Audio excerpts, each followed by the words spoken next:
नमस्कार, स्वागत है आपका पब्लिक इंडिया पर। मैं हूं नीलू व्यास।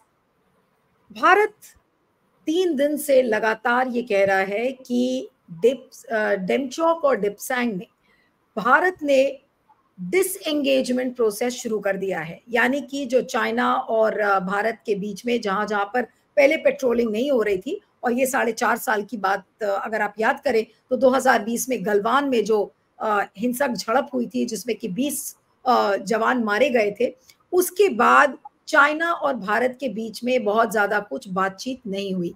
इनफैक्ट उसके गलवान की झड़प के बाद जो ऑल पार्टी मीटिंग हुई थी उसमें तो प्रधानमंत्री नरेंद्र मोदी ने ये कहा था ना कोई आया है ना कोई आएगा, इस तरीके की बात की। लेकिन उसके बाद भी करीब 20 राउंड्स ऑफ मिलिट्री टॉक्स हुई हैं, जिसमें कि डिप्लोमेटिक लेवल पर भी बातचीत हुई है और मिलिट्री लेवल पर भी बातचीत हुई है। अब जाकर ये कहा जा रहा है कि देखिए हमने डिसएंगेजमेंट शुरू कर दिया है, और खासकर डेप्सैंग और डेमचोक, ये जो दो बहुत ही क्रूशियल पॉइंट्स थे, उनके बारे में ये कहा जा रहा है कि हमने वहां से डिसएंगेजमेंट प्रोसेस शुरू कर दिया है।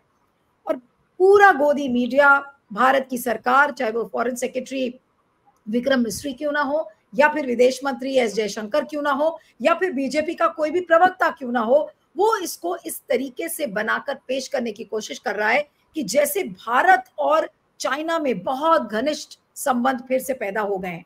तो आज समझने की ये जरूरत है, और वो भी एक ऐसे शख्सियत से जो कि आपको ग्राउंड सिचुएशन के बारे में सही तरीके से बताएगा।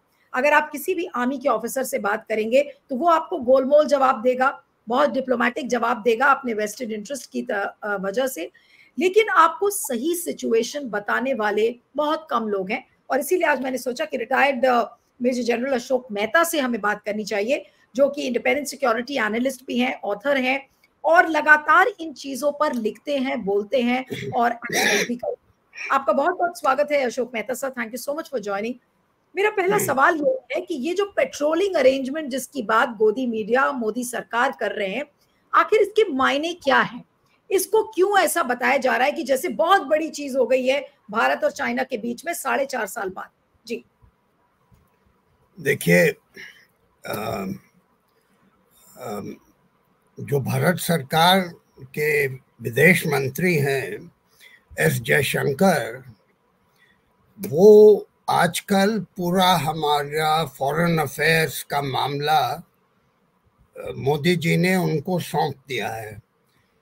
वो बहुत कामयाब रह चुके हैं अपने ज़माने में। उन्होंने किताबें लिखी हैं लाइक राइजिंग इंडिया, जिसमें वो कहते हैं कि हनुमान सबसे बड़ा कूटनीतिक एक्सपर्ट था भारत की इतिहास के मुताबिक।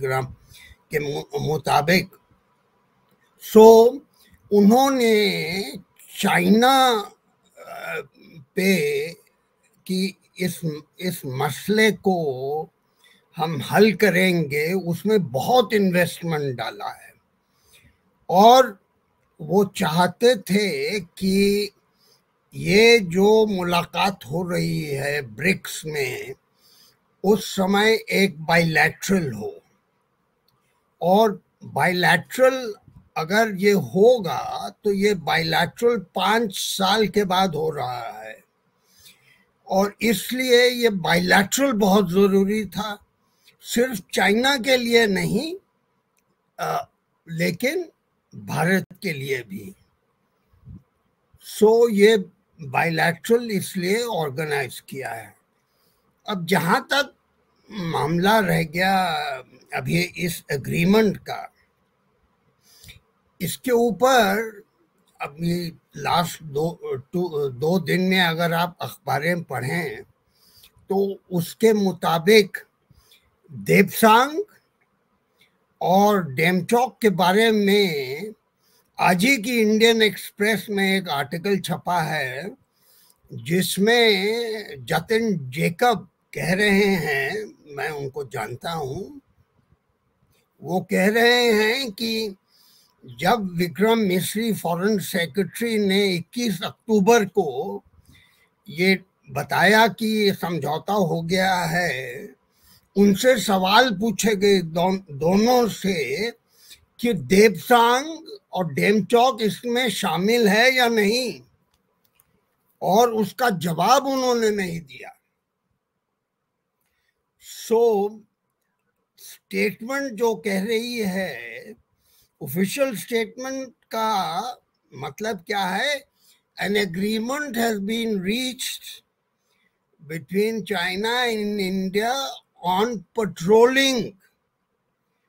अगर आप स्टेटमेंट को गंभीरता से देखें नहीं तो सर, पेट्रोलिंग तो हमारा अधिकार है ना, तो हम नहीं, भारत सरकार ये क्यों बता रही है कि अब ये पेट्रोलिंग का नया अरेंजमेंट है? अधिकार का सवाल नहीं है। इस भारत चाइना रिलेशंस में अधिकार चाइना का है। हम तो नंबर 2 पे पहुंचते हैं। अगर हम तो 5 साल से लगे हुए हैं हाथ जोड़ के कि अग्रीमेंट कीजिए। हमारे विदेश मंत्री ने कितनी निंदा की है चाइना की, about violation of treaties, about protocols, और चाइना ने कोई जवाब ही नहीं दिया। 5 साल में कुछ बोला ही नहीं चाइना सिर्फ ये कहता है कि बॉर्डर का मामला एक जगह पर है और बायलैटरल रिलेशन दूसरी जगह पर है। भारत कह रहे हैं कि नहीं, bilateral relations are contingent upon the border.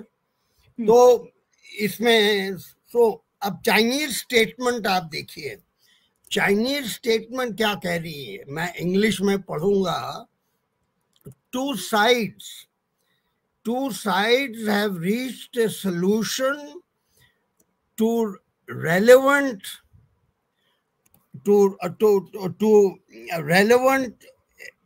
dispute issues which China has positively evaluated, and next step China will work with India to implement the above solution. Vague as ever, ये चाइना का इसको छुपा के रखना। अगर आप पहले भी देखेंगे तो भारत हमेशा ये कहता रहा है, बॉटम लाइन डिमांड इंडिया की क्या है? रेस्टोरेशन ऑफ स्टेटस को एंटी मई 2020।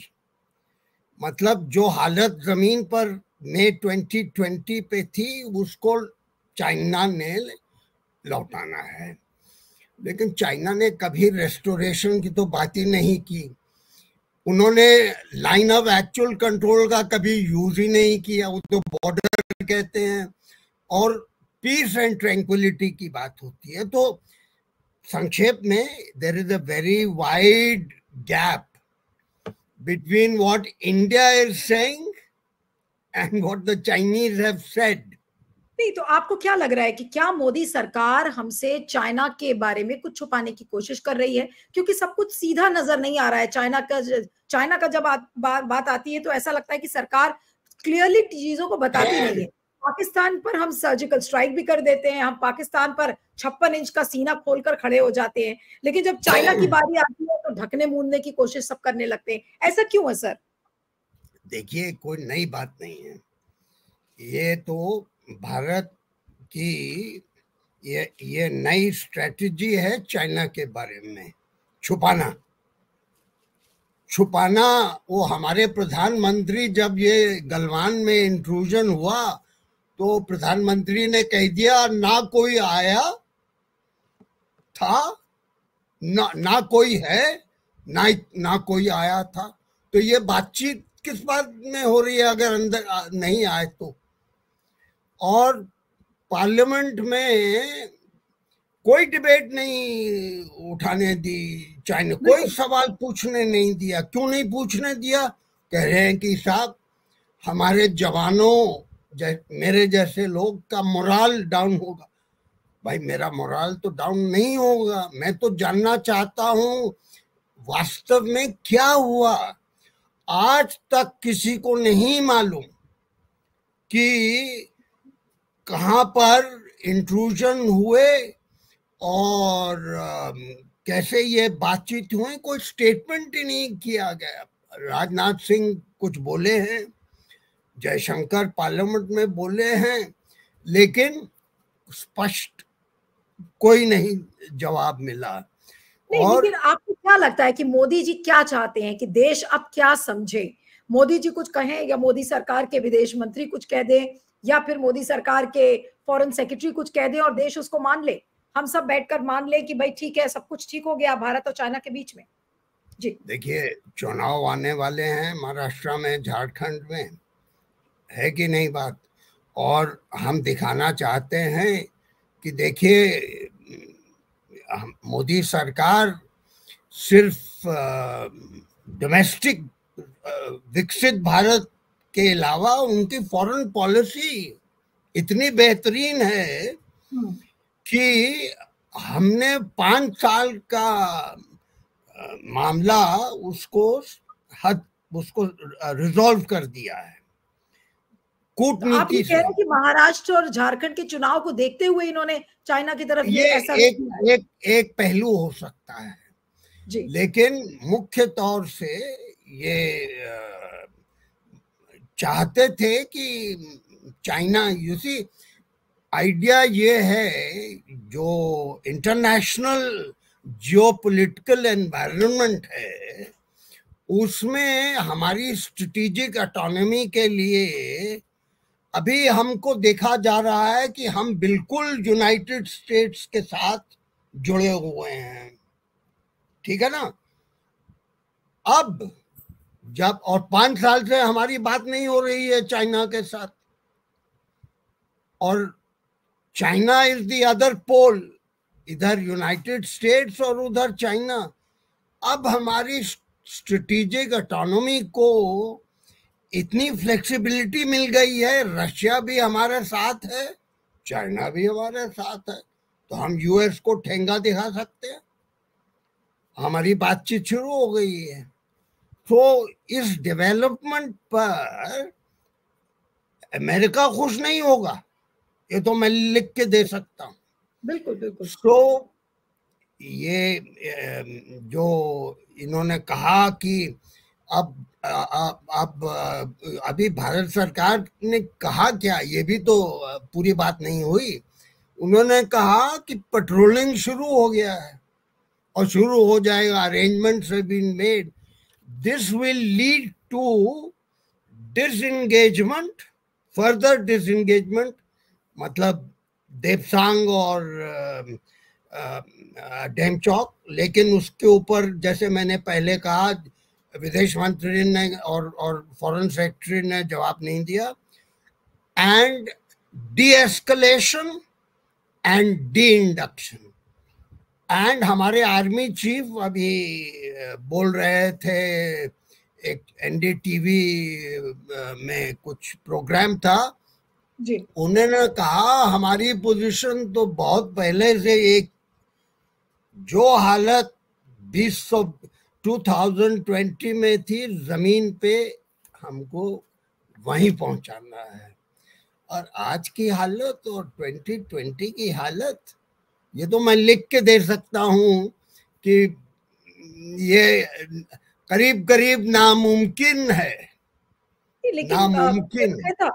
आप कह रहे हैं कि ये करीब करीब नामुमकिन है कि हम 2020 की पोजीशन पर पहुंच जाएं, ना उस तरीके का भरोसा है दोनों देशों के बीच में। हमने ये भी देखा कि कितनी सैटेलाइट की इमेजेस आई थी जहां पर गांव बसा लिए हैं चाइना ने, इंफ्रास्ट्रक्चर बना लिया है, तोपें खड़ी कर ली हैं। हमारे जो चरवाहे हैं बॉर्डर एरियाज में, वो जब जा रहे हैं उनको मना है वहां पर जाने के लिए, वो वहां तक पहुंच नहीं पाते, जो लद्दाख वद्दाख का एरिया है। तो क्या कहेंगे ऐसे में, इस पेट्रोलिंग अरेंजमेंट का मतलब क्या है? क्या मोदी सरकार पूरे देश को बेवकूफ बनाने की कोशिश कर रही है भारत चाइना संबंध पर? आई थिंक बेवकूफ इज अ गुड वर्ड, और बहका रहे हैं। हम देश को खुश करना चाहते हैं कि हमारी विदेश नीति और कूटनीति इतनी बेहतरीन है कि हम चाइना को भी अब अपने साथ ले सकते हैं। लेकिन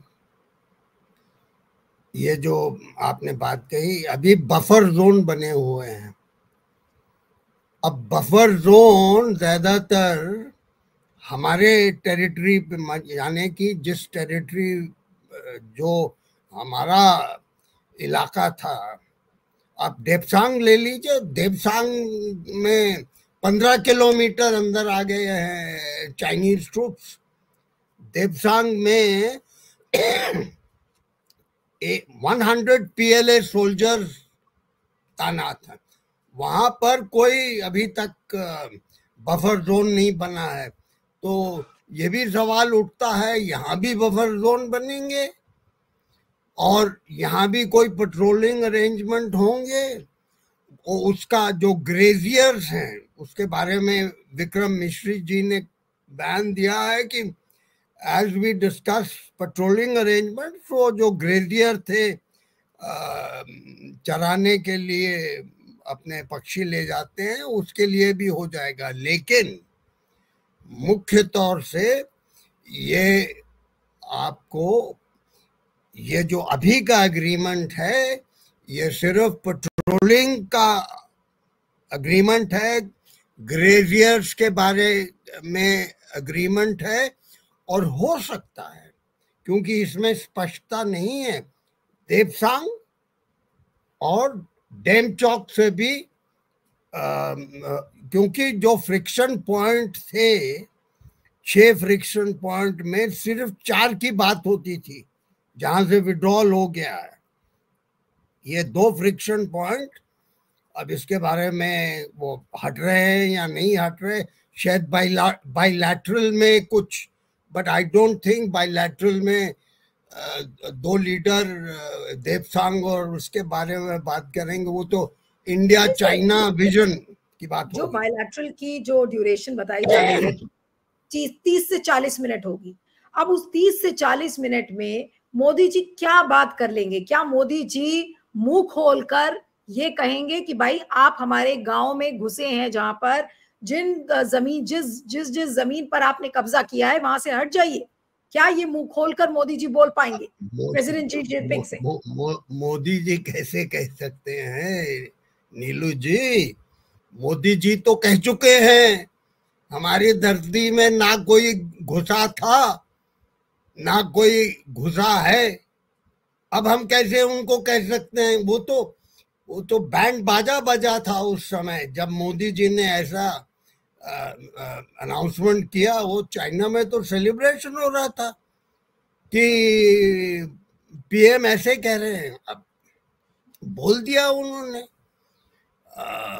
जैसे जयराम रमेश कहते हैं वो नॉन बायोलॉजिकल पीएम है, तो वो कुछ भी कह सकते हैं। उस समय भी वो बोल दिया। सो मुझे नहीं लगता कि वो ऐसी बात करेंगे। वो सिर्फ बात करेंगे आगे की कि अब बायलैटरल रिलेशन बढ़ाने के लिए बॉर्डर को आप, क्योंकि बॉर्डर डिस्प्यूट जब तक रहेगा, ये एलएसी तो टुक टुक टुक टुक होता रहता है। मकमोहन लाइन का एक्सेप्टेंस नहीं है अरुणाचल प्रदेश में, लद्दाख में डिस्प्यूटेड है आपका।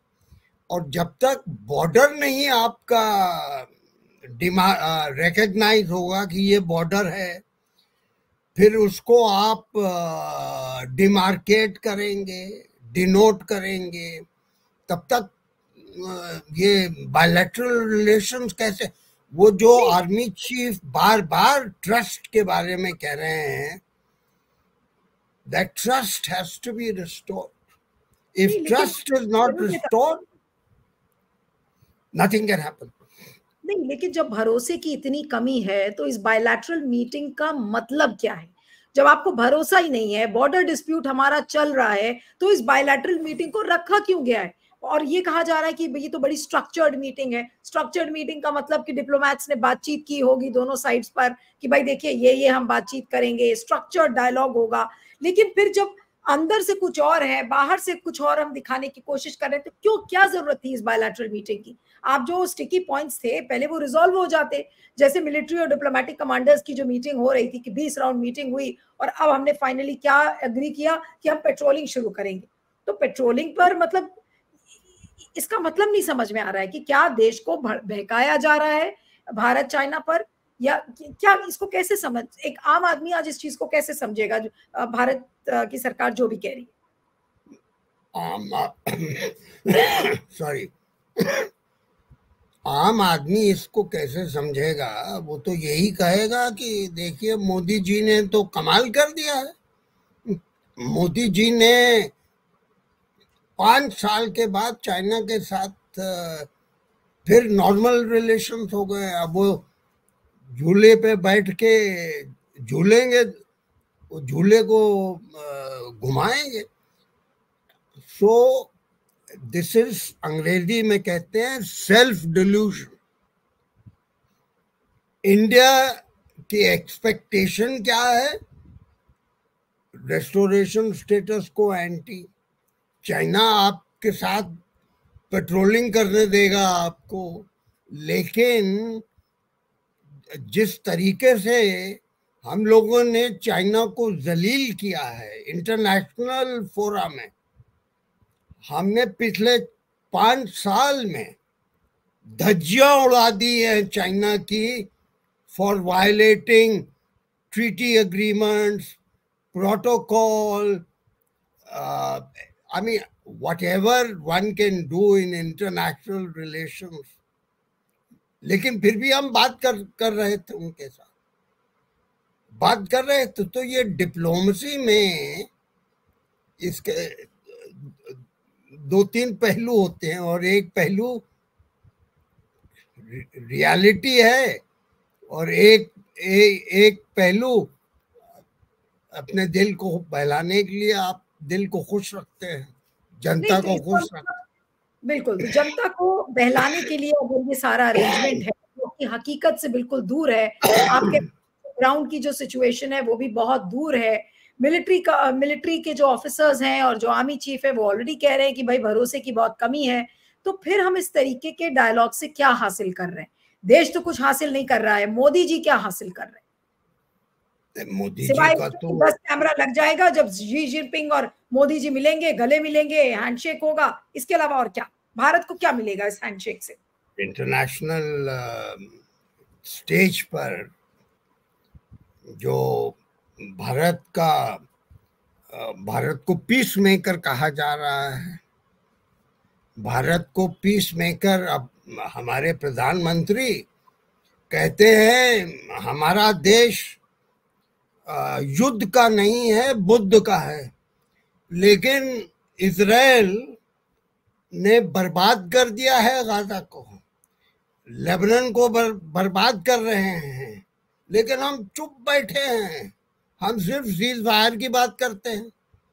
क्यों बात करते हैं? क्योंकि इजराइल से हमें काउंटर टेररिज्म का चाहिए, उसमें हम युद्ध का देश नहीं, बुद्ध का देश। अरे आपने रशिया को टेरिटोरियल सॉवरेनिटी को वायलेट कर दिया है,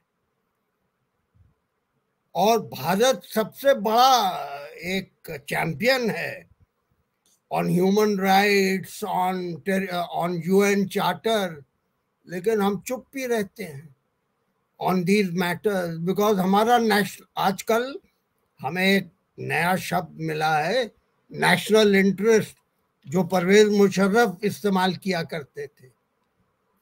सो ये नेशनल इंटरेस्ट की बात है। अब इंटरनेशनल स्टेज पर मोदी जी प्रेसिडेंट बाइडेन के साथ हाथ मिलाते हैं, सब लीडर्स के साथ हाथ मिलाते हैं। सो चाइना के साथ भी रिलेशन, क्योंकि China, reality is that China is our biggest adversary. सबसे बड़ा चैलेंज इंडिया का is China. So we have to, उनके साथ तो हमारे रिश्ते अच्छे होने चाहिए, लेकिन हमारी जो क्षमता है, मिलिट्री क्षमता, जिसको अंग्रेजी में डिटरेंस कहते हैं, इट्स वेरी वीक। और इसलिए चाइनीज बार बार उंगली करते हैं बॉर्डर इशू पर। बॉर्डर इशू को सॉल्व नहीं करेंगे। नहीं, लेकिन मोदी जी क्यों नहीं बोल पा रहे हैं कि भाई आप बॉर्डर इशू को पहले रिजॉल्व करिए, उसके बाद ही हमारा ट्रेड होगा? ये बोलने में क्या मुश्किल है? या फिर हमने इतना ज्यादा ट्रेड बढ़ा लिया है कि अब मोदी जी बोल ही नहीं पाएंगे ये चीज? ये बहुत अच्छी बात की। अब देखने वाली बात ये है, क्योंकि अभी तक हमने कहा था till the border is normal,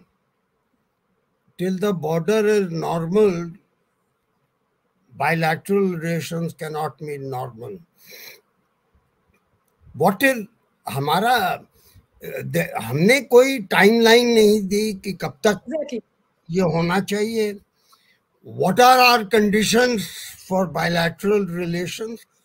क्योंकि हमने बहुत से एप्स बैन किए हुए हैं चाइना के, 5G, 6G, हुआई, ZTE, ये सब बैन है. चाइनीज इन्वेस्टमेंट बैन है, not ban but investment FDI is on case by case basis. So what are the conditions? क्या हालत जमीन पर हमको चाहिए? डिसएंगेजमेंट चाहिए, डीएस्केलेशन चाहिए, या डी इंडक्शन चाहिए, ताकि बायलैटरल रिलेशंस आर नॉर्मल? अब उसके बारे में किसी को मालूम नहीं है. What are those conditions? 10 साल लगे, 20 साल लगे, जो दूसरे दो बाकी जो आपने स्टेप्स बताए कि डी एस्केलेशन और D induction of the rival forces, उसकी बात न विक्रम मिस्री ने की, न जयशंकर ने की, लेकिन पूरा गोदी मीडिया ये बता रहा है कि देखिए अब तो भारत और चीन फिर से दोस्त बन गए. इस तरीके का नैरेटिव चलाया जा रहा है. तो अब मुझे आपसे जो दो टूक एक सवाल है कि क्या मोदी जी चाइना पर सबसे बड़ा दिखावा करने के लिए ब्रिक्स समिट में गए हैं? ये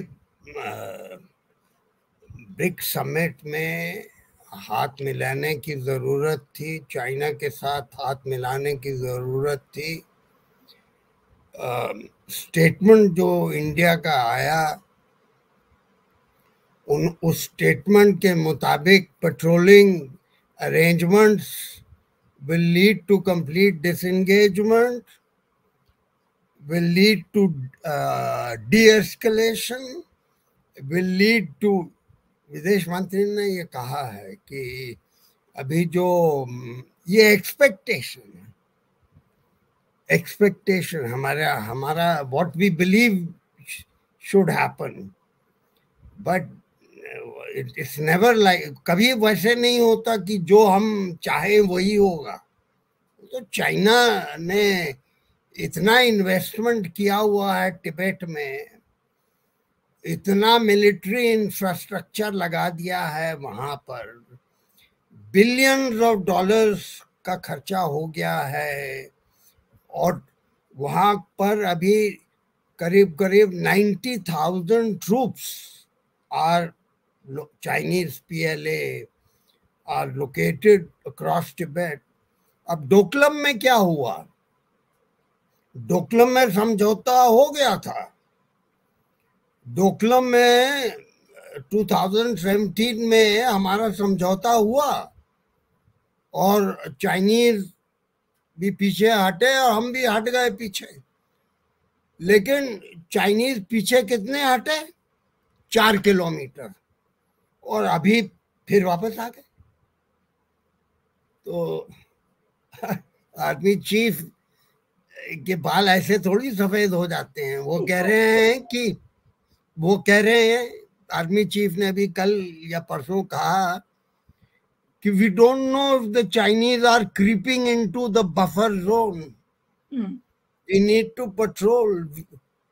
सो अगर हम बफर जोन की बात कर रहे हैं तो आगे की हालत क्या होगी? अब डोकलम में जो हुआ, जैसे आप कह रहे थे, उन्होंने गांव बना दिए हैं भूटान के अंदर, और वो आहिस्ता आहिस्ता आगे बढ़ रहे हैं सिलीगुड़ी कॉरिडोर की तरफ.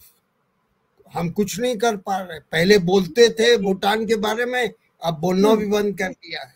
नहीं, लेकिन जनरल मेहता, एक बात नहीं समझ में आ रही है कि जब यथास्थिति भारत के सामने है कि हमारे गांव में कब्जा किया है चीनी आर्मी ने, और एक नहीं कितनी बार ये सैटेलाइट इमेजेस आई हैं, लेकिन जितनी बार भी ऐसी इमेजेस आती हैं भारत की सरकार उसको डिसमिस कर देती है। भारत की सरकार इस चीज को मानने के लिए तैयार नहीं होती।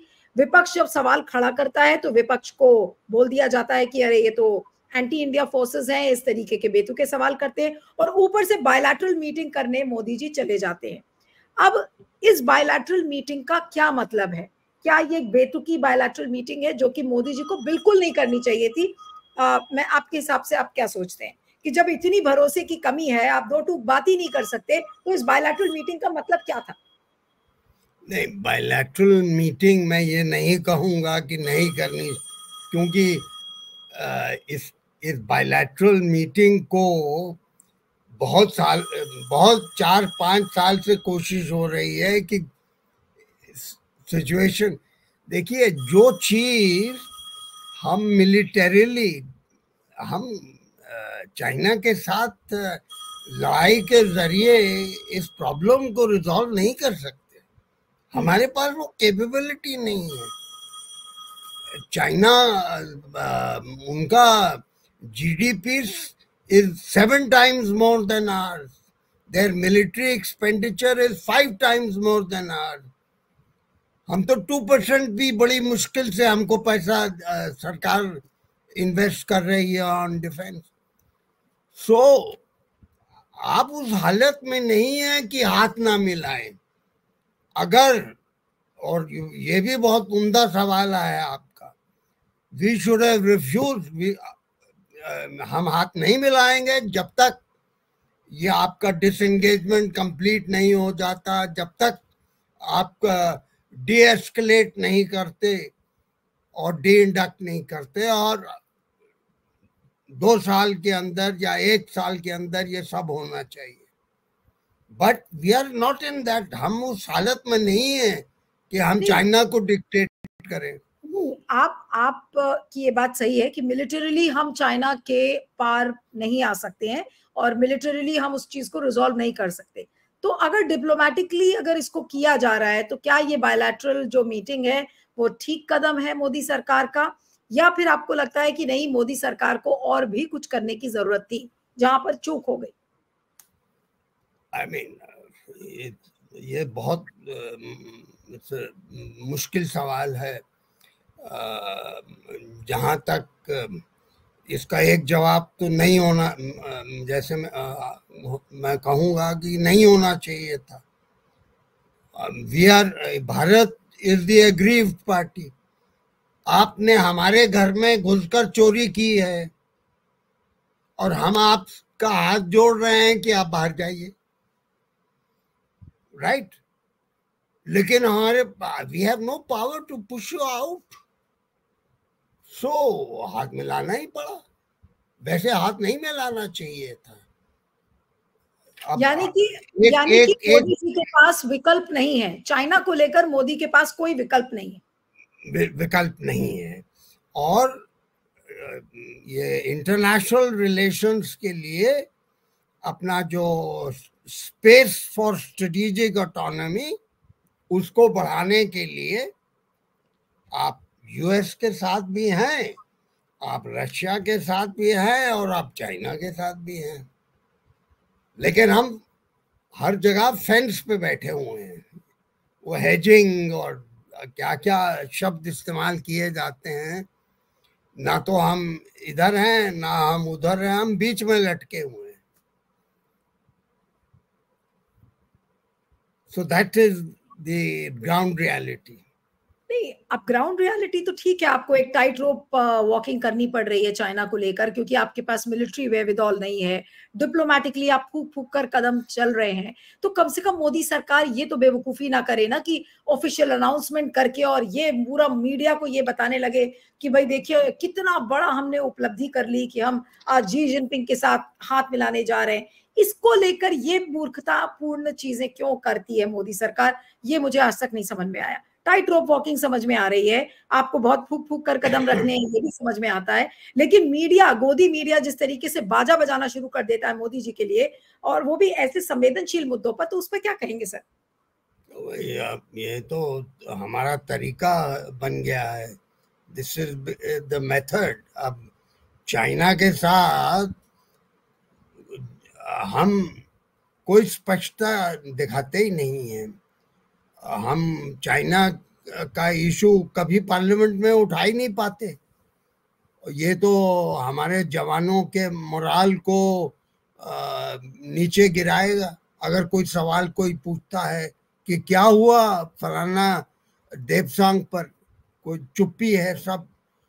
और कोई सवाल पूछा जाए कि अब ये बफर, जैसे मैंने शुरू में कहा था कि अभी तक कोई स्पष्टता नहीं आई कि देवसांग और डेमचौक का विड्रॉल हो रहा है या नहीं, क्योंकि शुरू में उन दो एरियाज को अलग कर दिया था। उसको लेगेसी इश्यूज कहते हैं। ये पहले के मुद्दे हैं, ये अभी की बात नहीं है। जो अभी 2020 जो गलवान इशू, उस टाइम की बात नहीं है। सो इसलिए कोई साफ बात नहीं की जा रही है, ना साफ बात हुई है चाइना के बारे में। और हम अब ये दिखा रहे हैं कि देखिए, हमने आपसे बिल्कुल ठीक कहा था कि हम बातचीत के जरिए मामले को हल करेंगे। अब कह तो दिया है हमने, अब देखना पड़ेगा जमीन पर क्या होगा, कैसे इम्प्लीमेंट होगा। कि इम्प्लीमेंट नहीं होगा, अगर आपको 5 साल लगे, 22 राउंड्स आप मिलिट्री कमांडर्स और पता नहीं कितने राउंड्स पॉलिटिकल और डिप्लोमैट्स की हुए, और फिर top leadership, national security adviser, रक्षा मंत्री, एक्सटर्नल अफेयर्स मिनिस्टर बात किए जा रहे हैं विद द चाइनीज। और चाइनीज ने, मैंने आपको स्टेटमेंट बताया, उन्होंने कहा we will work with you to resolve and implement the issues. अब क्या इश्यूज हैं उसके बारे में उन्होंने कुछ नहीं बोला। कब करेंगे हम, कितना टाइम लगेगा, उसको बारे में उनको नहीं बताया। सो चलेगा, तो मिलाकर खुश नहीं तो अपने अपने दिल को खुश करने की बात है ये। नहीं तो यानी कि मोदी जी अपने आप को खुश कर रहे हैं और अपने बहाने पूरे देश को खुश करके वो ये बताने की कोशिश कर रहे हैं कि देखिए भाई, हमारी अभी भी इतनी चमक है कि हम चाइना के साथ इतनी लड़ाई के बाद भी हम दोस्ती कर सकते हैं। तो ये तो केवल मोदी जी अपने आप को खुश करने के लिए, अपनी छवि को चमकाने के लिए कर रहे हैं। मोदी जी के लिए तो बड़ा मुश्किल है। मोदी जी कुछ ऐसी बातें कर चुके हैं गलवान के बाद, उन्होंने 100% डिनाई किया कि ऐसे कुछ हुआ। ना वही बात, ना कोई आया, ना कोई आया है, ना कोई आया था। तो सवाल तो आप सब पूछेंगे ऑपोजिशन में कि ना आया था ना आया है, तो ये बातचीत किसके बारे में है? 4.5 साल 5 साल कूटनीति, डिप्लोमेटिक टॉक्स किस, और ये अग्रीमेंट किस बात का है? Disengagement, patrolling, D induction, D escalation, ये किस बात पे हो रहा है? अगर कुछ ना आया था ना कोई कुछ हुआ, ये तो पूरा डिनायल में था ना। हमारी सरकार इसमें तो डिनायल में था। नहीं तो ये तो जब ये कहा जा रहा है कि ये अग्रीमेंट हुआ है और मोदी जी पहले कह चुके थे कि ना कोई आया है ना कोई आएगा, तो मोदी जी अपने आप को ही झूठा एक तरीके से साबित कर रहे हैं। वो तो कर चुके हैं, वो तो कर चुके हैं।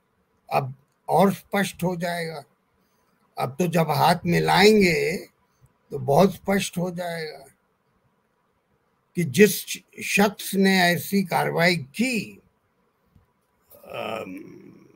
और जिसके बारे में उनके विदेश मंत्री ने चाइना के बारे में उनकी इतनी निंदा की इंटरनेशनल फोरम, वो जहां भी जाते थे पिछले 5 साल में, उनकी स्टेटमेंट चाइना के बारे में, उनसे अगर कोई सवाल पूछा जाए तो चाइना की बेहद निंदा करते थे। अब उसी के साथ आप हाथ मिला रहे हैं। नहीं तो ये अब आखिरी सवाल है मेरा जनरल मेहता की, मोदी जी का जो कैरेक्टर है वो इन सब डीलिंग से, और जब ये जो पूरा अग्रीमेंट जिस तरह से साइन हुआ है, अगर मैं आपको अंत में कहूं कि मोदी जी के कैरेक्टर को आप कैसे जज करेंगे जहां तक उनके इंटरनेशनल रिलेशंस विद चाइना है, तो अगर आप क्या उनके बारे में कहेंगे, किस तरह से वो डील कर रहे हैं, क्या साबित करने की कोशिश कर रहे हैं? जी देखिए, मेरे कहने से पर तो कोई इट्स नॉट इम्पोर्टेंट, क्योंकि किताबें लिखी जा चुकी हैं, एक नहीं 10 किताबें लिखी जा चुकी हैं about Modi ji great achievements. I mean किस चीज में इनकी अचीवमेंट नहीं है, वेदर इट इज डेवलपमेंट और फॉरेन पॉलिसी। तो मैं अगर कुछ कह दिया मैंने कि अब दिल को बहलाने के लिए ये बात अच्छी है कि साहब आपने कमाल कर दिया,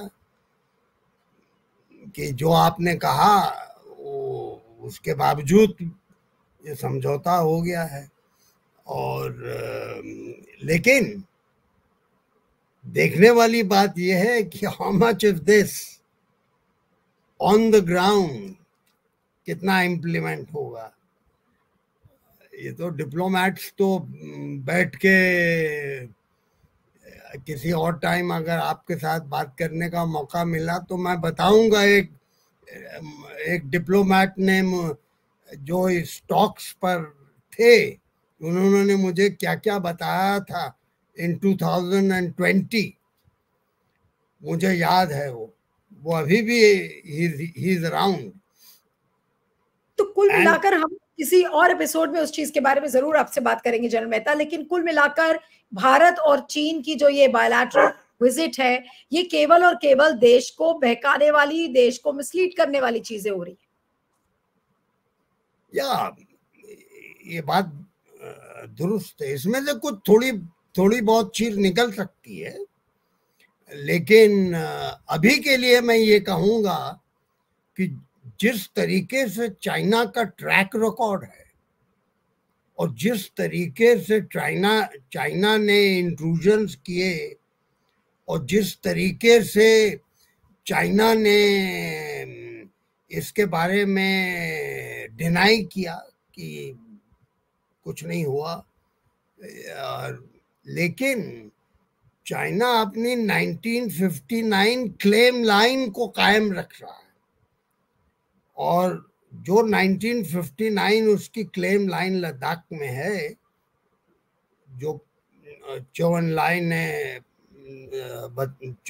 जवाहरलाल नेहरू जी को बताई थी, वो जो अभी के इंट्रूजन हुए हैं उस क्लेम लाइन पे आए हैं। बिल्कुल, अगर उस क्लेम लाइन से हट जाते हैं वो, और ये जो हमारे विदेश मंत्री ने 21 अक्टूबर को कहा कि this will lead to situation that was there जो 2020 में थी, तब तो this will be supernatural. ये तो बहुत कमाल का होगा, लेकिन अभी के लिए हमको इतनी उम्मीदें नहीं करनी चाहिए। अभी वी शुड बी रियलिस्ट। एक छोटा सा कदम है और अब हमको पूजा करनी चाहिए कि आगे कुछ बड़े जी लेकिन पूजा करनी पड़ेगी जरूर। जी, चलिए, thank you so much Ashok Mehta ji for joining on Public India. Thank you very much. Thank you.